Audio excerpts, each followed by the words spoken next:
Welcome back to Upcoming Future Car, your go-to destination for the latest in high-performance machines, innovation, and racing excellence. Today, we're diving into the free Practice 1 session of the 2025 Formula One season and what thrilling start it has been.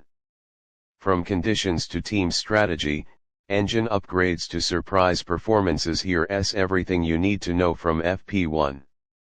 The 2025 Formula One season kicked off its race weekend under clear skies, with warm track temperatures and buzzing energy across the paddock. Fans packed the stands early, and all 20 drivers were eager to feel the grip of this year's updated cars on the circuit. As the green light flashed at the end of the pit lane, engines roared and the new generation of machines rolled out for their first competitive lap. This FP1 session wasn't just about speed, it was about learning. Teams brought several upgrades after winter testing. Red Bull debuted a new rear wing design aimed at better drag efficiency. Mercedes brought floor tweaks for improved downforce. Ferrari, meanwhile, surprised many with their aggressive suspension setup. McLaren and Aston Martin ran aero sensor rakes early in the session to gather data for their 2025 packages. Alpine and Williams focused on long-run consistency, with solid mileage under their belt by the end of the session. Immediately showed his intent for another dominant season, topping the early time sheets with smooth, consistent laps. But he wasn't alone. Lewis Hamilton looked sharp in the updated Mercedes, pushing hard and taking aggressive lines into Sector 2. Charles Leclerc delivered a few flying laps in the Ferrari that raised eyebrows in the garage. His sector times suggest Ferrari might be hiding more pace than they're showing this early.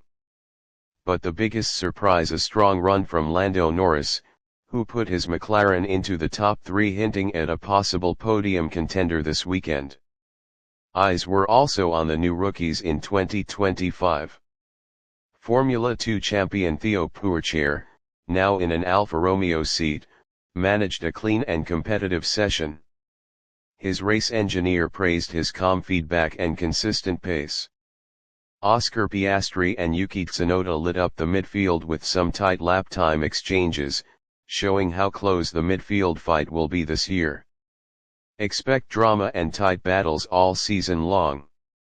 The session was mostly smooth, though not without a few moments. Carlos Sainz had a minor off-track excursion at turn 7 but avoided damage. A brief yellow flag flew when Logan Sargent ran wide and kicked up gravel. No major red flags interrupted the session, but it was clear that drivers were still finding the limit. Just 0.2 separated the top 4, setting up what looks like a tightly contested weekend. The early signs suggest that Red Bull remains the team to beat, but Ferrari and Mercedes are much closer than last season. McLaren's pace is a promising development, and Aston Martin is expected to ramp up later in the weekend. Tire degradation appeared manageable across all compounds, but teams will still be crunching data overnight to plan FP2 runs and long race simulation. All eyes now shift to FP2 and qualifying, where we'll get a clearer picture of true race pace. Teams will dial in their setups, fine-tune balance, and push harder on lower fuel. Will Red Bull hold the advantage? Can Mercedes fight back? Will Ferrari break through with a shock pole? Stay tuned to Upcoming Future Car for the full breakdown.